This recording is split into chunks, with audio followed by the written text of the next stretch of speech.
Bismillahirrahmanirrahim. Assalamu alaikum. I welcome to all my students in this class. The course which I am going to discuss is Educational Implications of Cognitive Development Theories. This course is from Area of Specialization courses, and you have to study this course if you have taken Educational Psychology as your area of specialization. The course code is EDUC 4134 and this is 3 credit hours course. Before I discuss the course contents with you, I would like to recap the previous course which you studied in the previous semesters. In the previous semesters, you studied educational psychology, and in educational psychology, you studied about introduction to psychology, introduction to educational psychology. You studied about different school of thoughts.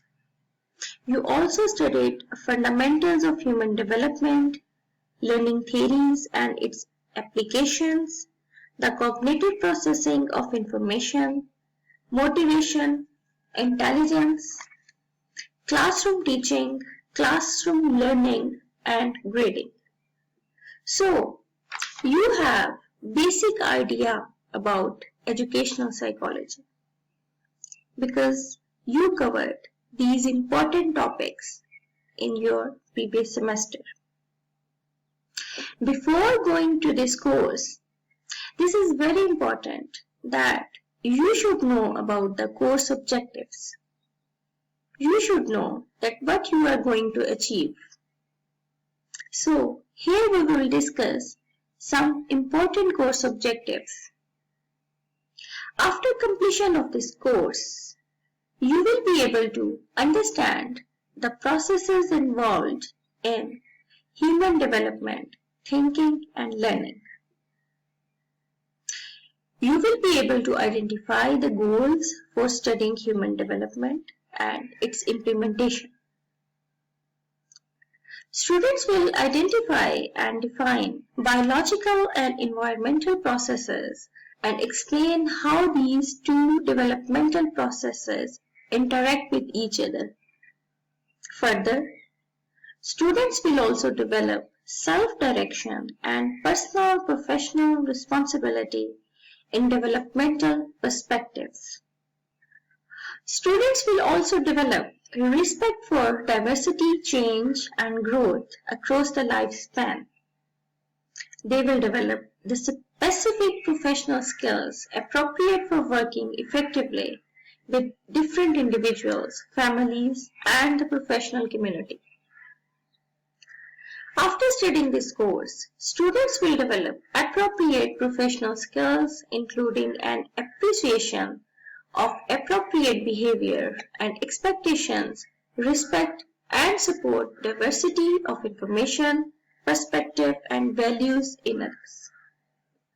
Further objectives include that students will be able to identify the issues and solutions objectively, development of skills in order to collaborate and communicate effectively with each other, and respond to problems in an ethical manner.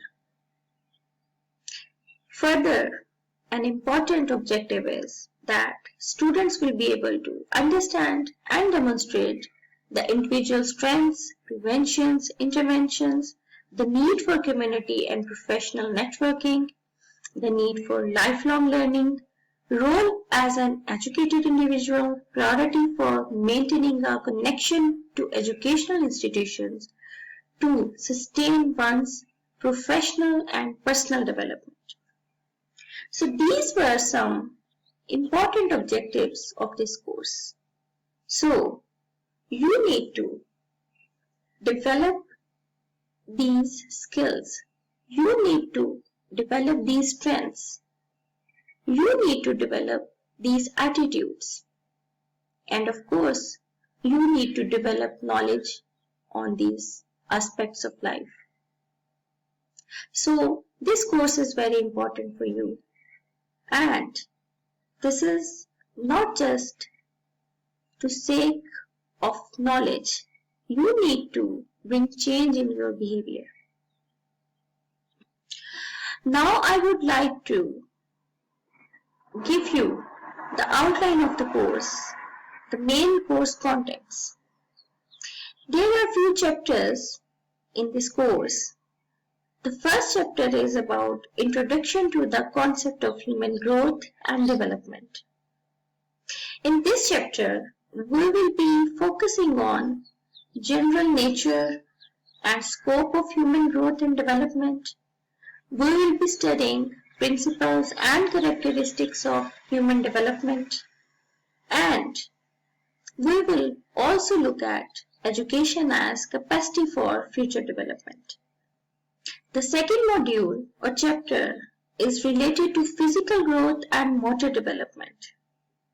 In this chapter, we will be focusing on growth elements, growth in height and weight, some special growth features, differences in rate of growth, and we will focus on motor development of humans, physical development over time. In the third module, we will be studying about brain development.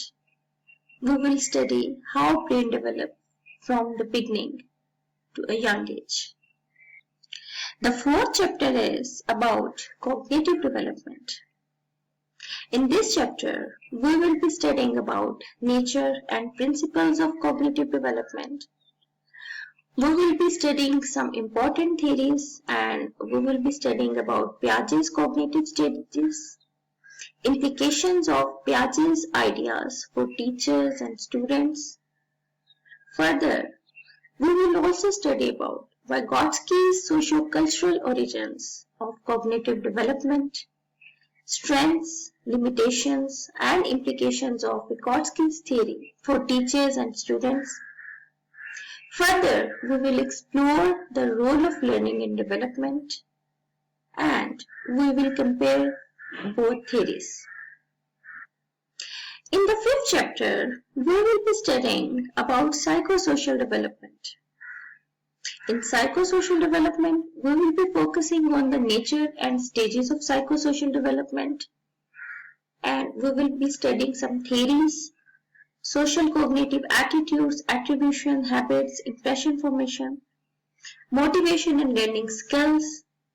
We will be also looking at self-understanding, self-concept, self-confidence, and personal and interpersonal skills, and social change in self and others. The sixth module will be based on personality development. In this module, we will be discussing about the components of personality, and we will be studying about some personality traits, and also we will highlight some personality disorders and personality development techniques. In the seventh module, we will be focusing on emotional development. In that, we will be studying about nature of emotions, types of emotions, and manipulation and control of emotions. The eighth chapter is related to moral development. In this chapter, we will be studying about the meaning and nature of moral development, the stages of moral development, and application of self and others. The ninth chapter is related to preventions and interventions. In this, we will be focusing on stress, coping stress strategies. We will be studying about anxiety and its coping, sleep and brain, and individual psychotherapy. So these were the main course contents. These are some suggested readings. You can consult these books, and there are many other sources you can follow. So these are some suggested readings. Other than that, you can have many things on internet, and I will also provide you the materials and books and other stuff that can help you to learn these concepts.